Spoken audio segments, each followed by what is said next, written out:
Hey everybody, D here of FTL Nerd Talk. Got a brand new show for you guys. This one here is called Top Down. Now, Top Down is a show where we talk about top characters, whether they're in situations like who can beat whom, whether they're in situations of characters who are like the most powerful or whatever. Today's episode, we're talking about who can defeat Scarlet Witch. You're not gonna like the answers, but I'm here to show it to you. This is Top Down. Let's get to it. Alright, one of the characters who can beat Wanda Maximoff is a character known as One Above All. One Above All made their first appearance in the Fantastic Four 511 in 2004, created by Mark Waid and Mike Ririgo. He is the creator of existence, all life, above and above all characters, hence the name One Above All. Now there is another character, a Celestial, named One Above All, but this character is much different than that character. The Celestial was created by other entities in the Marvel Universe, but this One Above All character is like a character that is far beyond any other character you can even comprehend. It's beyond a multiverse being. It's more of a intergalactic type being that we can't even comprehend to our human mind. That's how powerful this character is. The character has also been portrayed as Jack Kirby in some instances. Is the creator of all the characters that we're going to be talking about on this list also. So that's something else to be thinking about. Next up is the Living Tribunal. The Living Tribunal was created in Strange Tales 157 in 1967 by Stan Lee and Mark Stevens and Herb Trimpe. The Living Tribunal is an entity that oversees all and maintains all balances in the Marvel Universe, like multiverse, alternate universe, so the 616, the 512, the 2418. The Living Tribunal has dominance over all those universes. The Living Tribunal actually serves the One Above All. As I said before, these characters are going to all relate to each other because they all have the same kind of scope and power of entity connected to them, but this character can honestly do just about anything. There was once that the Living Tribunal and the character Spectrum from DC Comics came together to create a merged universe of DC and Marvel called Amalgam. Most of you comic book fans out there may know that Amalgam was one of the short-term, one-issue run comic books that DC and Marvel did. Had characters like Super Soldier, Dark Claw, Sparrow, and other characters that combined DC and Marvel characters together. Living Tribunal and Spectrum helped to create that universe. The Living Tribunal has also been known to make the Infinity Gems irrelevant. Just don't even work with him around. He's also stolen the Beyond universe, the character that the Beyonder is known for. We're going to talk about that character also. He's taken the Earth out of eternity. So if that isn't enough power to defeat Wanda Maximoff, I'm not sure what else would do it for you. But that is the Living Tribunal for you.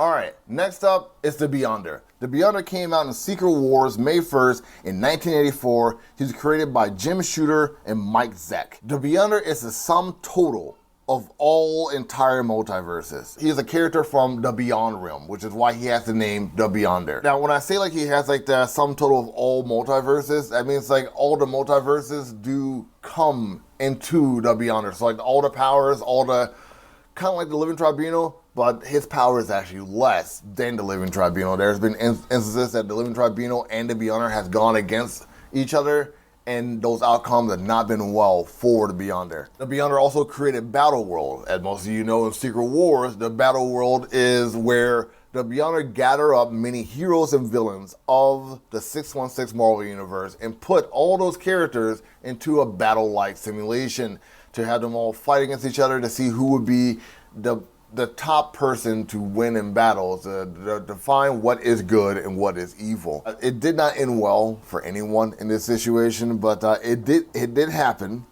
and did go down. He's also been known to give insight to Daredevil. Next up, we have the Grand Master.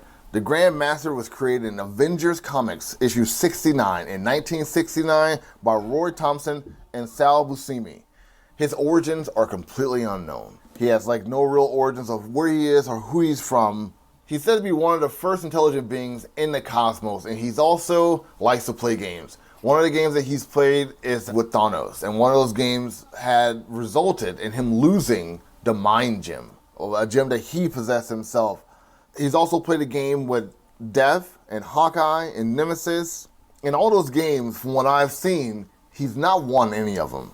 He's also brought DC and Marvel together. So there's been a lot of instances that the Grandmaster can do omnipotent powers. There's times where he loses to street level superheroes. It's really weird to see a character like this, and I was weary about putting him on this list. But like with there's such big variance of when it comes to his power being so omnipotent and minute, I had to put him on this list simply because like it's up for discussion if he can beat Wanda or not. But I think like, you know, if the Grandmaster was actually not trying to play a game and use like his full omnipotent power, Wanda may not stand a chance against him. But hey, if you disagree, let me know. All right, next up is Wiccan. Wiccan was created in Young Adventures issue number 1 in 2005. He was created by Ellen Hensberg. He is the son of Wanda Maximoff. It's a whole different time, space, to place and see when it comes to this character. He has like a lot of different quirks and hues when it comes to him. But he does have like the exact same power as Wanda Maximoff. And now I did not describe what Wanda's powers is inside this because I figure if we're watching this, most of us know what her powers are. But hey, maybe I'll do a different episode in the future about what Wanda's powers actually are. They are very multiverse. They are very witch power. Like they really can do just about anything you set your mind to. Wiccan does have the very same powers as his mother. So a lot of things that he can do, like she does also. So I would say like if they did have like an altercation of fighting each other, it would probably be a draw. Just going right down to it. Next up is Natalia Maximoff. She appeared in Scarlet Witch 2016. She was created by Jane Robinson and Steve Dillon and Chris Visions. She is the mother of Wanda Maximoff and Pietro. Quicksilver, for most of you who don't know. She was the previous Scarlet Witch. She also met in the Witch's Road. She met Wanda in the Witch's Road because they haven't actually met face to face, only inside of this Witch's Road, which is like a nexus point for witches who have like the same kind of power. She was very good friends with Agatha Harkness, and if you guys are paying attention, I do think that Agatha Harkness and like her Witch's Coven is going to play a part in Wanda Maximoff and her stories of the whole witch like world. She's also can tap into the infinite ambient magical energy, the same as Wanda. So the same power that Wanda has, she also has. I do think her age and experience give her more of an edge over Wanda, but like she does have the same power as Wanda, and those powers would be just as omnipotent as hers. Next up, we have Dr. Doom. Dr. Doom appeared in Fantastic Four number 5 in 1962. He was created by Stan Lee and Jack Kirby. He's from Latveria. Dr. Doom has a long list of accolades when it comes to power, so bear with me when it comes to this. He has powers that he learned from monks, which is magical base. He also has energy absorption. He has electricity manipulation. He has shields, projections. He has dimensional travel, healing. He can summon demons, and he can wield the power of the Sorcerer Supreme. Like all that being said, he can also transfer his mind to other minds, including like aliens. Like when he wants to be, he can be an omnipotent being. I do think he has to tap into these powers for them to actually work for him. So on that base alone, I almost took him off this list, but considering that he can do all these things, I feel like with prep time, I know people say that it's a sigma, but with prep time, I do think that he can take on Wanda, but he may not be able to beat her. And finally, Franklin Richards. Franklin Richards was created in the Fantastic Four Annual, issue number 6, in 1968. He was created by Stan Lee and Jack Kirby. He had his mind shut down when he was just a kid by his father, Reed Richards, because he was too powerful. Now, I don't know about you, but having your whole self being shut down because your father thinks you're too powerful is pretty something to look at and take note of.